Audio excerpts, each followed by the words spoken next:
I need to fix my cement driveway. This cement building is massive. Let's pour some cement for the patio. Here's the thing, 99% of people just got that wrong. And if you're thinking, wait, what did they say wrong? You're about to have your mind blown. Today, we're exposing one of the most common mix-ups in the English language. And trust me, once you know the difference, you'll never be able to unhear it when people get it wrong. Pop quiz, what's under your feet when you walk down the sidewalk? If you said cement, you're wrong. It's concrete.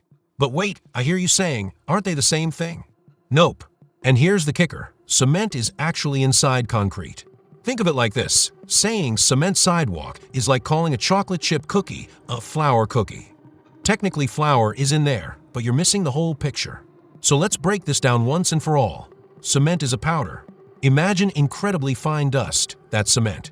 It's made by essentially cooking limestone and clay at temperatures so hot they could melt your face off. We're talking 1,450 degrees Celsius. That's hotter than lava. This process creates something called clinker, which sounds like a rejected superhero name, and that clinker gets ground down into the fine powder we call Portland cement. Now here's the crucial part. Cement by itself is pretty useless. If you mix it with water, sure, it'll harden, but it's weak, brittle. You couldn't build anything substantial with it.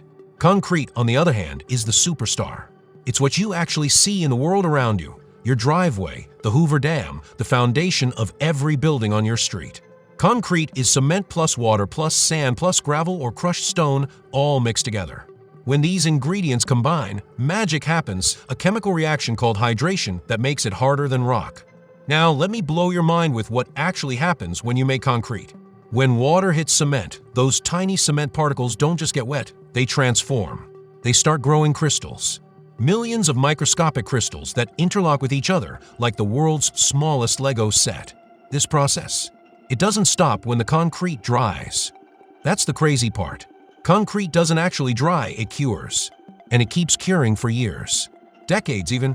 That concrete you poured 5 years ago, it's still getting stronger right now. Today. In fact, the Hoover Dam, which was built in the 1930s, is still curing. Scientists estimate it won't finish the hydration process until, wait for it, the 2130s. That's over 200 years to fully cure. Your great-great-great-grandchildren might see the Hoover Dam reach its final form. But here's where it gets even wilder. The ancient Romans figured this out 2,000 years ago. They didn't have our fancy Portland cement, but they created their own concrete using volcanic ash from Mount Vesuvius. And their stuff? It's still standing. The Pantheon in Rome, built in 126 AD, has the world's largest unreinforced concrete dome. Nearly 2,000 years old and not a crack in sight. In some ways, Roman concrete is actually better than modern concrete. Scientists recently discovered that seawater actually makes Roman concrete stronger over time, while our modern concrete gets eaten away by salt. Talk about ancient engineering flex.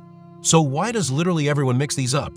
Reason 1. Cement is the star ingredient. It's like how people call tissues Kleenex or adhesive bandages Band-Aids. The most important component becomes the name for the whole thing.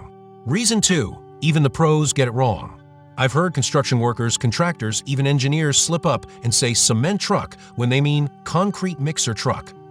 If the experts mess it up, what hope do the rest of us have? Reason 3. Sneaky marketing. Go to any hardware store and look at the bags. You'll see cement mix plastered everywhere. But read the ingredients. It's got cement, sand, and gravel. That's concrete mix. But cement sounds more professional, so that's what they slap on a label. But here's why knowing the difference actually matters, and I'm not just being pedantic here. If you walk into a construction supply store and ask for a bag of cement when you actually need to patch your driveway, you're going to get pure cement powder. And when you try to use it, total disaster. It'll crack, crumble, and fall apart. You needed concrete mix. The difference isn't just technical, it's practical. Let's talk about just how important concrete is to literally everything you see around you. Concrete is the second most used substance on Earth. Number 1. Water. We use more concrete than steel, wood, and plastic combined. But not all concrete is created equal. Modern engineers have created some absolutely wild variations. Self-healing concrete contains bacteria, yes, living bacteria, embedded in the mix. When cracks form and water gets in, the bacteria wake up and produce limestone to fill the cracks automatically. It's like concrete with a healing factor. Translucent concrete has optical fibers running through it, allowing light to pass through while maintaining structural strength.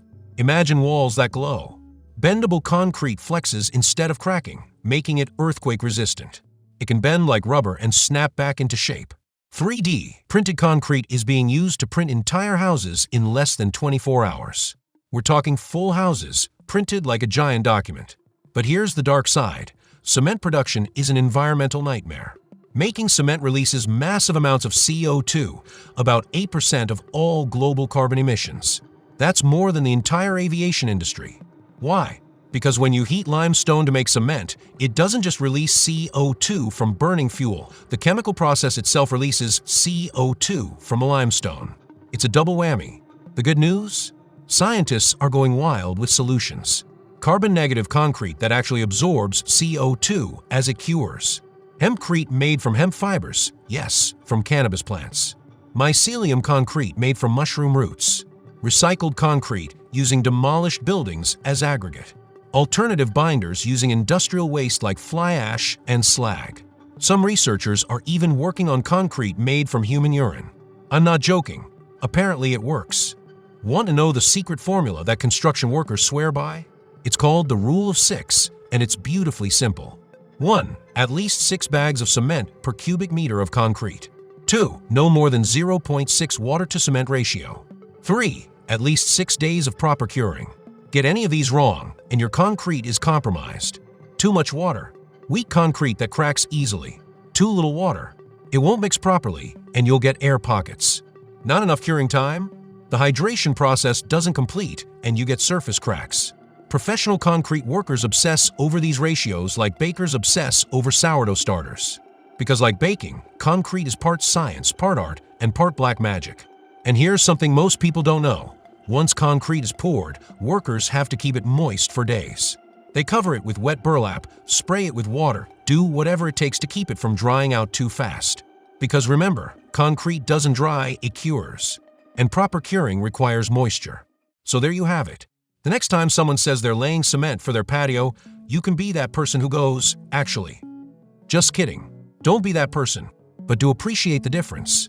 Cement is the ingredient, the flour in the recipe.